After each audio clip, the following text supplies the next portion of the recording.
नमस्कार दोस्तों, मैं गौरव शर्मा आपके लिए नए ब्लॉग में आपको एक मोटिवेशनल कहानी सुनाने जा रहा हूँ। इसमें एक राजा होता है, वो भरी सभा में व्यापारी को बुलाता है। एक व्यापारी, उस राजा के राज्य में एक बहुत बड़ा व्यापारी होता है। व्यापारी सोने चांदी का काम करता है, बहुत ही मोटा धनवान धनाढ़ आदमी है। और उसको अपनी सभा में बुला करके बोलता है कि व्यापारी जी, आप बहुत ही धनाढ़ हैं, बहुत ही पैसे वाले हैं, लेकिन आपके एक ही पुत्र है। पुत्र आपका कुछ जानता नहीं है और उसे भी अपना व्यापार में गुड़ दीजिए। अभी वो पढ़ने जाता है, छोटा है, 10 से 12 साल का पुत्र था। तो उसको थोड़ा सा अपनी हिसाब से उसको मेंटेन करिए। वो तो अभी सोने और चांदी में फ़र्क भी नहीं जानता है। तो उसकी बहुत बड़ी बेइज्जती होती है और उस लड़के को पागल घोषित कर देता है राजा कि लड़का आपका पागल है, मेंटल है, वो कुछ जानता नहीं है।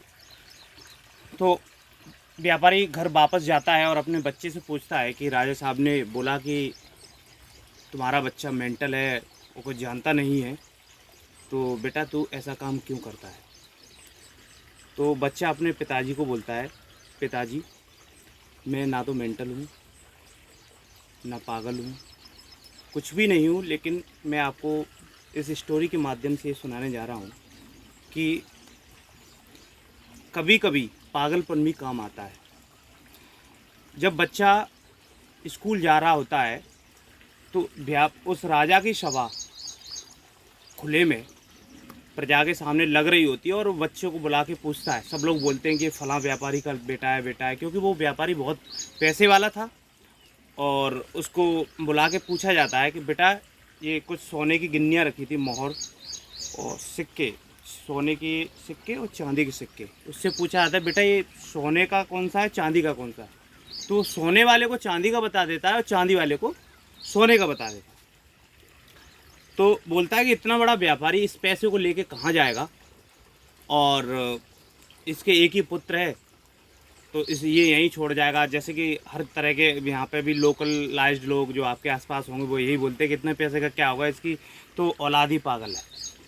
तो उसी चीज़ का फ़ायदा उठाते हुए राजा उसकी बेइज्जती करता है और उसको बोलता है ये पागल है, और 2 चांदी के सिक्के उसको दे देता है बच्चे को, और वो लेके घर चला जाता है और रख लेता है। वो इस बात को ना तो उस व्यापारी को बोलता है, अपने माँ बाप को किसी को बताता नहीं है।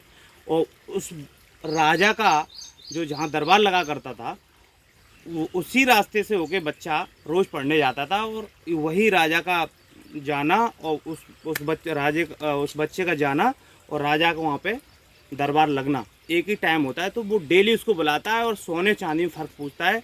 लेकिन बच्चा हमेशा, क्योंकि वो व्यापारी का बच्चा था, तेज़ बच्चा था, हमेशा सोने को चांदी बोलता था और चांदी को सोना बोलता था। और वो उसकी मजाक उड़ाता था राजा, और उसको 2 सिक्के दे देता था। तो वो अपने बाप को बोलता है कि अगर मैं इसको सोने को सोना बता दूं और चांदी को चांदी बता दूं तो ये मुझे बुलाएगा नहीं। राजा में क्या दिमाग है, मैं व्यापारी का बेटा हूँ, मैंने हमेशा चांदी को सोना ही बताया और आज भी बता रहा हूँ, और चांदी को सोना और सोने को चांदी, इसीलिए तो ये मुझे 2 सिक्के देता है। उस पापा के सामने उसने एक घड़ा रखा, वो पूरा घड़ा चांदी के सिक्कों से भरा हुआ था। और उसको बताया कि देखिए, अगर मैं इनको अपना बुद्धिजीवी या बुद्धिमत्ता का प्रयोग करके इसको सोने को सोना बता दूं, चांदी को चांदी बता दूं, तो ये ना तो हमारी मजाक बनाएगा, ना हमें 2 सिक्के देगा।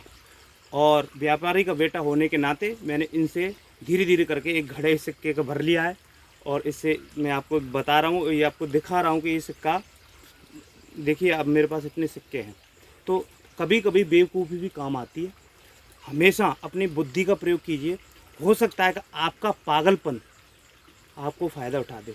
हर जगह बुद्धि का इस्तेमाल मत कीजिएगा, क्योंकि आप जितने भी इंटेलिजेंट हैं हो सकते हैं, लेकिन बेवकूफ़ लोगों के सामने अगर आप इंटेलिजेंट का या बुद्धिमत्ता का प्रयोग करेंगे तो वो आपको बेवकूफ़ी बताएंगे। लेकिन राजा की बेवकूफ़ी का, वो राजा का बेटा बेवकूफ़ नहीं था, वो राजा ही बेवकूफ़ था। इसीलिए उसने उसका फ़ायदा उठाया, और एक छोटा सा बच्चा जब पढ़ने जा रहा था, कितना बुद्धिजीवी होगा, तो उसने उस राजा को भी बेवकूफ़ बना दिया और उससे भी एक घड़ा भर के चांदी के सिक्के कमा लिए।